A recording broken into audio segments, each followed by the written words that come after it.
Alaska. Vast, cold, beautiful, and absolutely perfect for hiding bodies. Meet Robert Hansen. Baker by day, hunter by night. And by night, I mean the kind of hunting that gets you a permanent spot in the true crime hall of what the actual hell. He owned a small bakery everyone in town loved.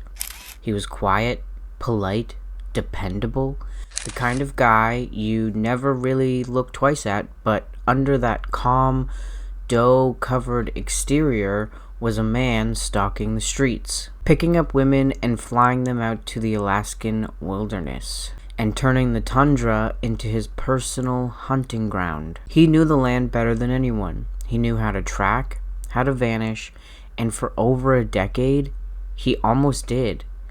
Until one woman fought back, and everything started to unravel. So, grab a light and let's step into the dark together.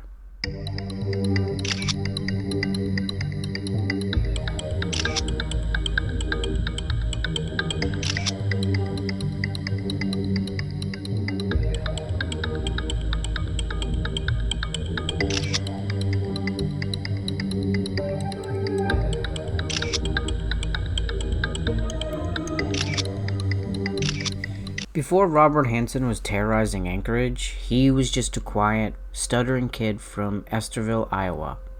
The kind of small town where everyone knows your business, and his business was mostly being bullied.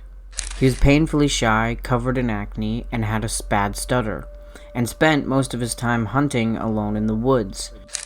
And like a lot of guys who spend too much time alone, he started to build his own world inside of his head. That world was dark, full of resentment towards women who never looked his way, and fantasies of getting even with the people who laughed at him.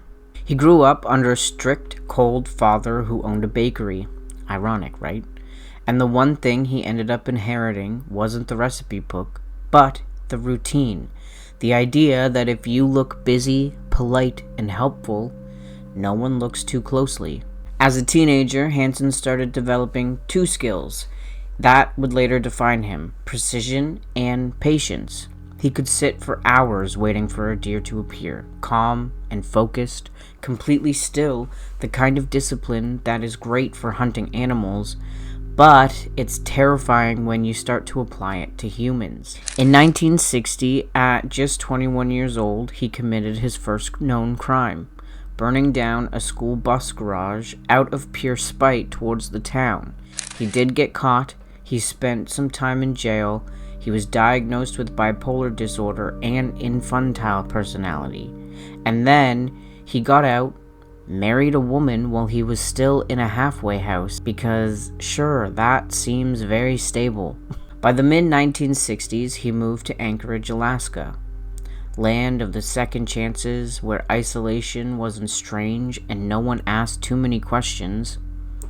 He opened his own bakery and made a name for himself as the quiet, hardworking guy who loved to hunt. And that's when things got darker. Hansen started collecting trophies, not just animals, but jewelry, trinkets, small things from women he'd met. He'd pick up sex workers, dancers, women who were vulnerable or just passing through town, the kind of victims most people didn't notice were missing. And when they did go missing, it was always easy to explain away. She probably left town, probably had a bad date, because apparently, in the 70s, if a woman vanished, everyone's first response was, "Oh well, she must have moved." Yeah, that's convenient for him. By the late 1970s, Hansen's hobbies weren't hobbies anymore. He'd stalk women, kidnap them, and take them to the wilderness, often by plane, forcing them to run through the forest while he hunted them down with a rifle. He'd call it a game. He told himself they deserved it. He was living out the twisted fantasy of the powerless kid who got to be in charge. But the thing about predators, they always think they're smarter than everyone else. And for a long time, Hansen actually was.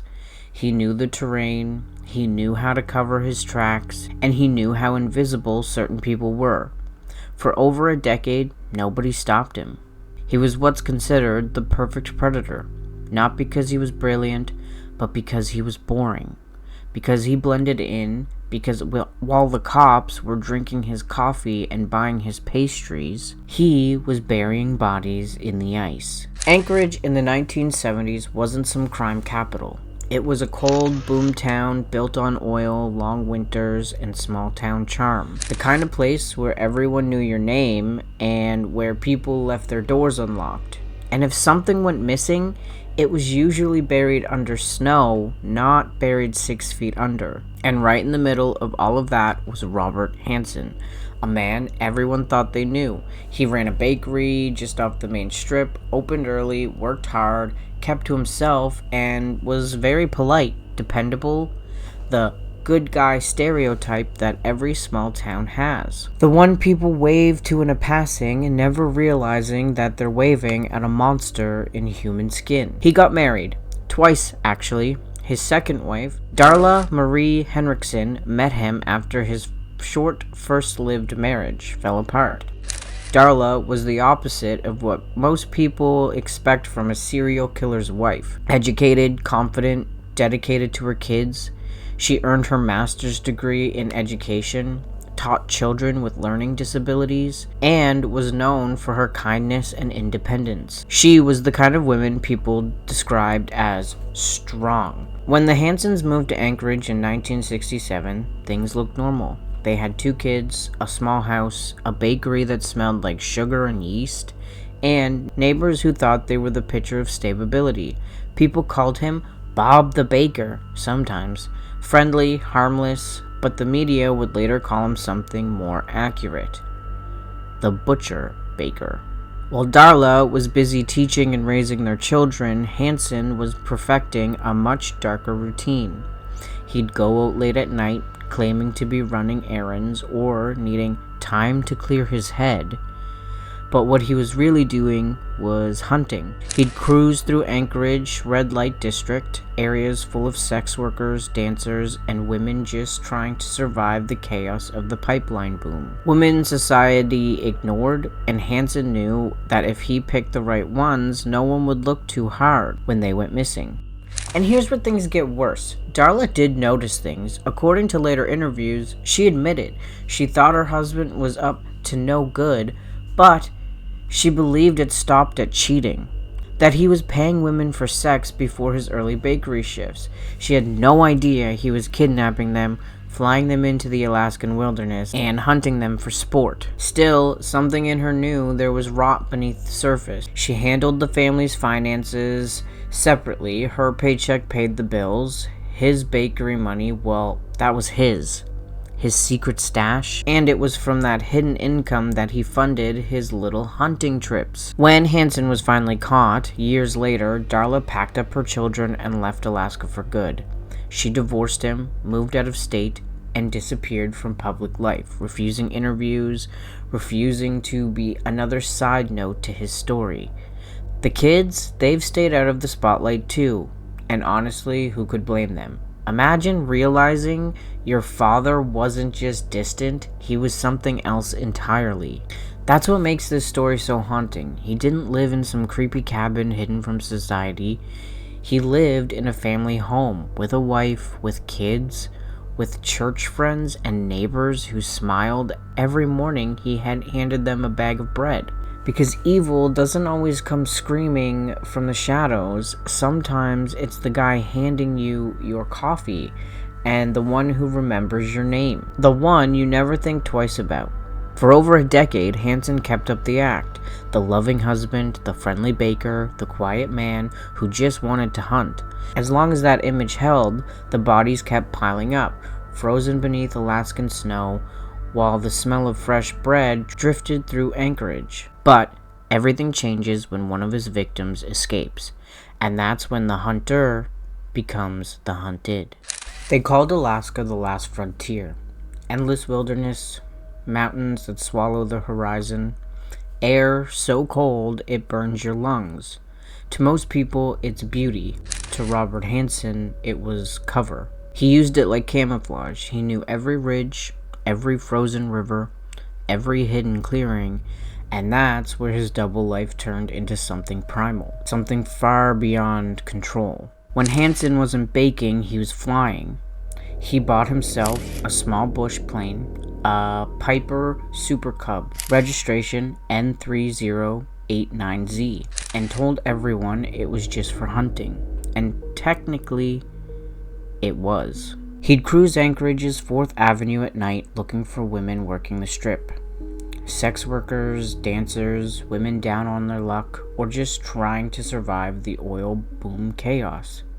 He'd pick one up, promise her money, a private date, maybe a ride, then the moment she stepped into his car, the game began. Handcuffs, a gun, a look that told her this wasn't about money anymore. He'd take them back to his house first, the same home where his wife and kids were asleep, oblivious. Sometimes he'd keep them in the basement, chained, threatened, terrified. He'd tell them that if they behaved, he'd let them go, and most believed him. When he was ready, he'd load them into the plane, blindfolded, and fly them miles into the Alaskan wilderness. No witnesses, no roads, just snow and silence. He'd land near the Kenai River, where he kept a remote hunting cabin, and once there, he'd release them into the forest. He'd make them run, then he'd hunt them. With a Ruger Mini 14 rifle or a hunting rifle, tracking them through the bush like animals. He'd watch them panic, stumble, plead. Sometimes it lasted minutes, other times it lasted hours. He told investigators later that he enjoyed the chase, that watching them lose hope was exciting. It's the kind of evil that doesn't shout, it whispers, calculates, takes its time. He went home after, had breakfast with his family, went back to baking pies and cinnamon rolls like nothing ever happened. There were mornings where police officers literally bought pastries from him, not realizing he'd buried another body just hours earlier. Authorities now believe that he killed at least 17 women, possibly more, but the exact number we'll probably never know. He marked each grave on an aviation map with an X. When they found that map later, every single marked corresponded to a real body. The victims were mostly young, between 16 and 41. Names like Sherry Morrow, Paula Golding, Milia Larson, daughters, sisters, peoples whose stories got buried under snow and indifference. These women deserve to be remembered for more than how they died. And for years, no one stopped him because he picked victims society didn't look for. Because everyone trusted the man who handed out free bread and called them ma'am. But in 1983, one woman fought back, Cindy Paulson. She was only 19, and she didn't just survive, she destroyed the illusion that Hansen had built for over a decade. That night would unravel everything. The lies, the cover, the map, the trophies, and it would finally make Robert Hansen the hunted. June 13th, 1983, Anchorage, Alaska, 19-year-old Cindy Paulson was working the strip along 4th Avenue, a stretch known for quick deals, cold nights, and even colder men. That's where a man pulled up in a car, quiet, polite, glasses, a bit of a stutter, nothing unusual for that part of town. He offered her $200 for a private session, more than most clients ever paid. She hesitated for a second, but he seemed harmless, soft-spoken, almost awkward. So she got in the car. They drove a few blocks before his tone changed. He reached into the glove compartment and pulled a gun. Handcuffs, threats, and suddenly the quiet man was gone. He took her to his house. His wife and kids were away, so that was perfect for him. Hell for her. Down in the basement, he chained her by the neck to a wooden post, the same room where his children's toys were stored, and he assaulted her for hours. When it was over, he told her they'd be taking a little trip. He drove her to Merrifield Airport and parked beside his Piper Super Cub, registration N3089Z. He started loading his gear: rope, a rifle, a trap. He kept talking, rambling about his life like they were old friends. That's when he mentioned his bakery. Said he had to get up before sunrise to bake, like he was just an average guy trying to make a living. While he turned to tie something down, Cindy saw her chance. Barefoot, half-dressed, hands still in cuffs, she bolted. She sprinted across the tarmac, flagging down a passing truck driver, now known as Robert Yount. To his credit, he didn't look away. He stopped, wrapped her in his jacket, and got her to safety. At the hotel where police met her, she was shaking, terrified, but clear. She told them about the man with the stutter, the plane, the way he talked about hunting like it was his religion, and how he bragged about owning a bakery in town. Every detail matched one man, Robert Hansen. Local baker, pilot, churchgoer, family man. But at first, the cops didn't buy it because back then, if you were a young sex worker accusing a good man of something, people assumed you were the problem. Only one detective, Greg Baker, took her seriously. He dug into Hansen's records, previous assault charges, flight logs, hunting maps, and the more he looked, the uglier it got. When the warrant came through, the mask finally shattered. In his attic, jewelry belonging to missing women. In his desk, the aviation map marked with the X's. And out in Alaska's wilderness, the bodies. Cindy Paulson's escape didn't just save her life. It exposed the truth and ended a decade of hunting hidden under a smile and a baker's apron. When Hansen was arrested, he confessed to at least 17 murders. But investigators believe the real number was higher. He even led them to the graves himself, still trying to pretend he was helping. And Cindy, she walked away alive, scarred, but alive, and the only one who ever escaped Robert Hansen and made sure the world knew who he really was. The hunter had finally become the hunted. Once Cindy Paulson's story reached Detective Gregg, Anchorage finally started to listen. They ran Hansen's name through records, and the image of a friendly neighborhood baker started to rot. Old files showed a pattern: a 1971 kidnapping and an arson charge, a string of women who disappeared after last being seen with a man in a small plane. He'd been questioned before, even passed a polygraph once. And every time he smiled, stuttered, and went home. But this time, things felt different. The warrant came through in October 1983. When officers walked into Hansen's home, they weren't sure what they'd find. But what they found was every nightmare they imagined. Organized like a trophy case. In his attic, jewelry boxes full of necklaces, bracelets, and rings. Trophies from women who'd never come home. A .223 Ruger Mini 14 rifle, a revolver matching shell casings from several discovered graves, and tucked inside a hidden compartment, an aviation map covered in tiny red X's. Each X marked a body, every single one. When investigators compared the coordinates with the missing persons reports, the pattern was undeniable. Hansen was arrested at his bakery that afternoon. No chase, no struggle. He didn't even ask why. In interviews, he sat calm, almost bored. He blamed his victims, called them bad girls, said they asked for it. Detectives described him as polite, cooperative, and completely detached, like he was talking about hunting moose, not people. But as the evidence piled higher, his calm cracked. They confronted him with jewelry, the rifle, the map, and one by one, his denials fell apart. Faced with a mountain of proof, Robert Hansen finally confessed. He admitting to abducting and murdering at least 17 women between 1971 and 1983. He drew maps, pointed out burial sites, and even corrected investigators when they got a detail wrong, like he wanted to make sure his legacy was accurate. In 1984, he was sentenced to 461 years plus time without parole. He was flown to a maximum security facility, fitting since flying was always his escape, but this time there was nowhere left for him to go. He died in 2014 in prison at 75. No remorse, no apologies, just the slow fate of a man who thought he could outhunt the world. And Anchorage, it never really looked the same. For years, hunters, hikers, and police kept finding bones, silent reminders of the women he thought no one would miss.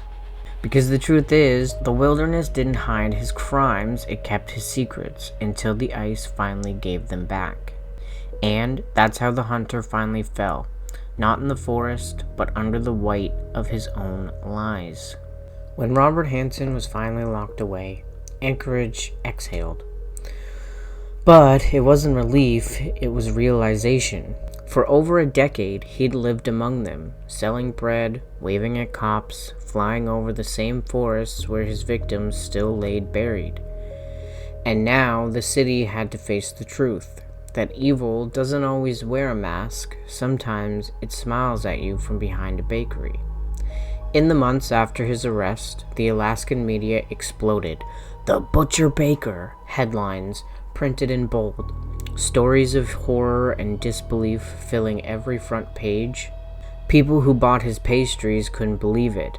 People who hunted with him refused to at first, and women across Anchorage started coming forward with stories of close calls. It wasn't that no one had ever noticed, it's that no one ever wanted to believe someone like him could do something like that.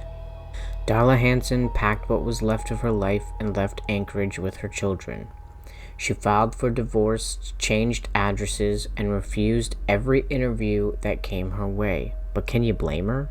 She spent years beside a man capable of unspeakable things in the same home, the same bed, and never saw the whole monster until it was too late.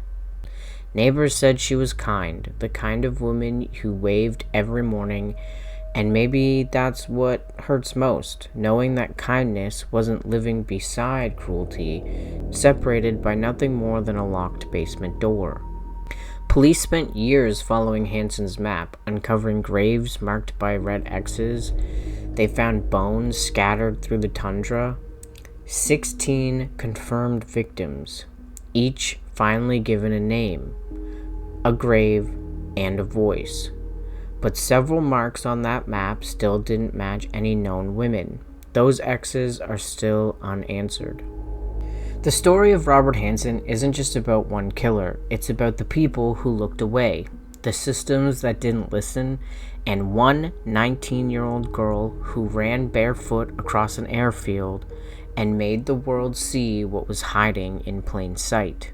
For Anchorage, it's a wound that took years to close. Even now, some locals say the forests near the Kenike River still feel wrong. Too quiet, too heavy. Maybe it's just the land remembering, or maybe it's the ghosts of one of those he left behind. Because, in the end, monsters don't come from the dark. Sometimes they bake your bread, fix your car, wave from the driveway, and smile as you drive away. Robert Hansen wasn't a genius or a criminal mastermind. He was a coward. A man who used the wilderness to hide the emptiness inside him. For years, he hunted because it made him feel powerful. But in the end, it only made him remembered for one thing: the lives he took and the women who refused to be forgotten. He didn't stalk from the shadows, he smiled from behind a counter. The man you never second guess, never crossed the street to avoid. Evil doesn't always crawl out of the dark. Sometimes it shakes your hand and asks how your day was going. When I think about this case, I keep coming back to that map. A simple sheet of paper covered in red X's. Each one a story that ended too soon. Each one proof that you can hide a lot of horror behind normalcy if people stop paying attention. If this story teaches anything, it's that darkness isn't always loud. It can sit right behind you, look you in the eye, and smile. So pay attention, to the quiet things, to the ones no one listens to because that's usually where the truth hides. Thank you for exploring this one with me, for stepping into the dark. If you want to keep uncovering the stories the world tries to bury, hit subscribe, drop a comment, and tell me which mystery you want to step into next. True crime, paranormal, or just something that keeps you up at night. So until next time, stay curious, stay brave, and stay spooky. See you guys.